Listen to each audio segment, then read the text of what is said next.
One of Advocates Nicolette Bell, Adrian Mopp, Andrea Johnson, Xolisile Khanyile, Hermione Cronje, or Menzi Simelane will likely be the country's next National Director of Public Prosecutions, NDPP. The 6 candidates were quizzed over 2 days this week as an advisory panel sought to gauge their fitness and propriety to become the country's top prosecutor. Ultimately, the decision will be the president's, as dictated by the law. The interviews were not without drama, though. Ghosts from the past returning to haunt some of the candidates, such as Advocate Andrea Johnson's decision in 2007 to participate in the job interview panel before which her husband was a candidate for a job, and Advocate Menzi Simelane's controversial role during the Ginwala inquiry, remember that, which ultimately cost him his job as NDPP, the same job he is now applying for. So let's talk through the constitutional stakes and the political undercurrents. I'm joined now by Dr. Jean Redpath from the Dula Omar Institute at the University of the Western Cape. Good afternoon, Doc, and thank you for your time. Did you manage to go through all of the interviews? 6 interviews. I saw that they had made an allocation for 2 hours each, but I got the sense that they overran on many of them, meaning that they were very long in some instances. How much did you manage to catch by way of watching the interviews? Yes, I managed to watch most. You are correct. They went well over time, and the minister really impressed with her endurance and pushing forward. I honestly didn't think that they would do 3 interviews of that duration in a single day, but they did on both days. Yeah. Very thorough examination of each candidate.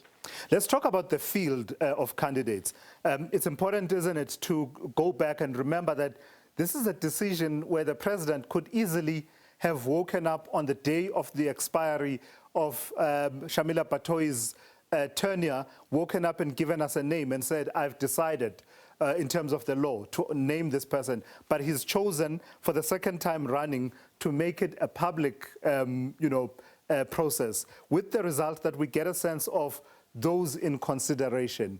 Talk to me about the field and how we arrived here. People talk about a short list. Were they necessarily shortlisted?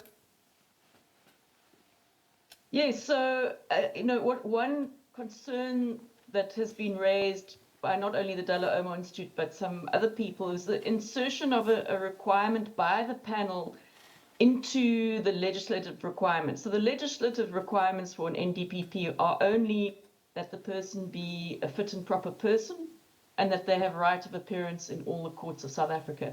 Now, the panel added another requirement, which is of 10 years executive management experience. Now, when you combine that with the legal requirement, what you end up doing is excluding advocates at the bar, because advocates at the bar, like Advocate Silo at the Madlanga Commission, they would not have 10 years of executive management experience. So I'm very curious as to who the 32 candidates who didn't make the list are. There could have been some good candidates there. So in effect, it was a shortlist because they added a requirement that was a panel requirement rather than a legislative minimum requirement. And the minister referred over and over again to the 6 candidates who met the minimum requirements. Well, they weren't really the minimum because there was another requirement added in by the panel. So there's a little bit of a contention there. I would argue that it was indeed a shortlist because of the 32 others that they said did not qualify. We don't know why they didn't qualify. It's possible that they were all frivolous, that they didn't have, the right to appear or some other reason. But that is where I think the panel probably went a little bit wrong in adding that requirement in. So we are in interesting legal terrain, are we not? In that, as far as the panel itself is concerned, could questions arise, especially if the president were to depend on the deliberations of the panel? Could questions arise of them acting ultra vires over and above the scope of the enabling prescripts, whatever the policy is that enabled them to carry out this work? Could it open the president's decision to an attack if it was found that he depended on the deliberations of this panel?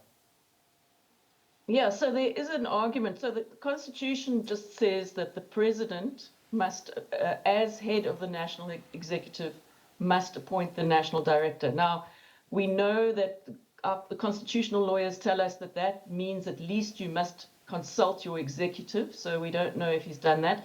But then there are also all the read-in requirements in our Constitution of rationality, which is why Simelane's previous appointment was overturned by the court, because the court said it was irrational to not take into account the findings of the Ginwala Commission around his lack of integrity and honesty in making the appointment. So a similar argument could be brought to bear. He's created this process, but then the process went awry. So a rationality argument could be brought if a court thought that the process was in some way, inappropriate. Yeah, so we're getting ahead of ourselves in a way, because I guess we'll cross that bridge when we get to it. And I wonder if the president will tell us to what extent the considerations and deliberations of the panel factor into the decision that he ultimately will make. But as far as the interviews go, what were your overall impressions? Well, I thought the interviews were extremely revealing of the state of the National Prosecuting Authority and the history of the National Prosecuting Authority, because all the candidates are either in the National Prosecuting Authority or were in the National Prosecuting Authority, either during the state capture years or not. The first three candidates are all currently within the National Prosecuting Authority. That was Nicolette Bell, Adrian Mopp, and Andrea Johnson. And I thought of those three, Mopp was probably the most impressive in terms of conveying knowledge of the law, competence, and a strong ethical line, and really being able to remember cases and work and being able to extract from his experience things that were relevant. So I thought he did best out of the candidates, of those three candidates. But what it really revealed, particularly perhaps Nicolette Bell, is sort of a denial of the state of crisis that the prosecuting authority is in. People, kind of a disconnect with what the rest of the country is feeling around the performance of the prosecuting authority. And so I thought, Mopp was the most nuanced around this, being able to admit some problems and issues. Yeah. But there's a kind of a denial of the extent of the problem. Yeah. Then the next day, we had the other candidates who were previously in the prosecuting authority, and Advocate Khanyile was interesting because she seemed extremely impressive on paper. Her qualifications, her history, her time at the Financial Intelligence Center, but she didn't do particularly well in the interview. And I think you could see from the body language of the panelists. And then we had Hermione Cronje, who I think hers was the longest interview, it was some hours long, who really gave a very clear picture of the evolution of the organization, having been there from the start, having left at the start of state capture, and then having returned after state capture. So again, a very revealing picture of the organization. Let me jump in there, Dr. Redpath, because the two candidates that I want us to focus on now in the as we draw towards the close of our conversation, Menzi Simelane as well as Andrea Johnson. Let's start with Menzi Simelane, because out of the six, that's the one you didn't grapple with in your commentary just now. This was an opportunity for him to really grapple with what was said about him in the Ginwala Commission of Inquiry and his subsequent removal, which went through the courts all the way to the Constitutional Court.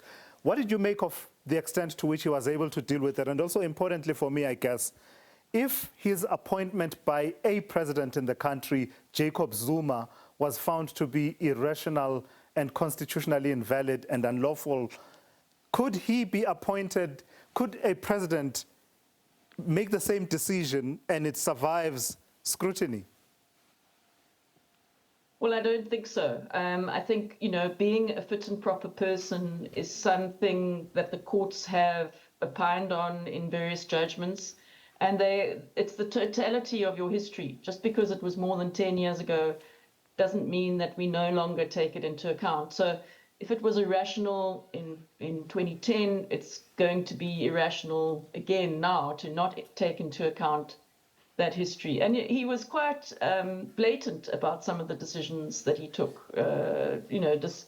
discarding the Bosasa matter, which we are still trying to deal with now in the courts. So I think that if the president were to appoint him, that would clearly be open to challenge, and especially as there is a pending application to actually strike him from the role of advocates. And then let's talk about Advocate Andrea Johnson.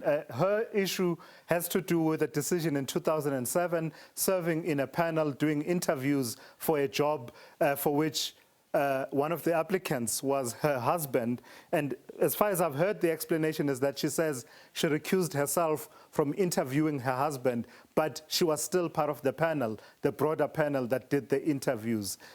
How consequential could that prove to be for a candidate that many would have said a couple of months ago, possibly would have said she would have been front runner to succeed Shamila Patoi?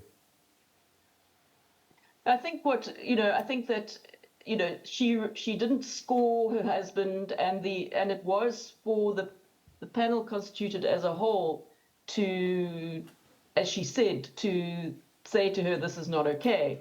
Having said that, she should have the ethical radar to have realized that that was not okay. It was a long time ago, but then ethics, what you did whenever, it still must be taken into account. It's not in the same league as, say, what Simelane has done. But I think what was more concerning was the slapdash nature of her filling in of the questionnaire that the panel provided to her, the errors and lack of care in her CV. So I think, if you want to be taken seriously as national director, those things have to be absolutely meticulously done. And she did not present that picture of being absolutely meticulous around those sort of things. And I think that, for me, that was more damaging than the history of being involved in some way in that appointment. All right, let's leave it there. What a fascinating conversation we've had this afternoon. Dr. Jean Redpath from the Dula Omar Institute, and that is at the University of the Western Cape. That's how it's looking on this side of the hour.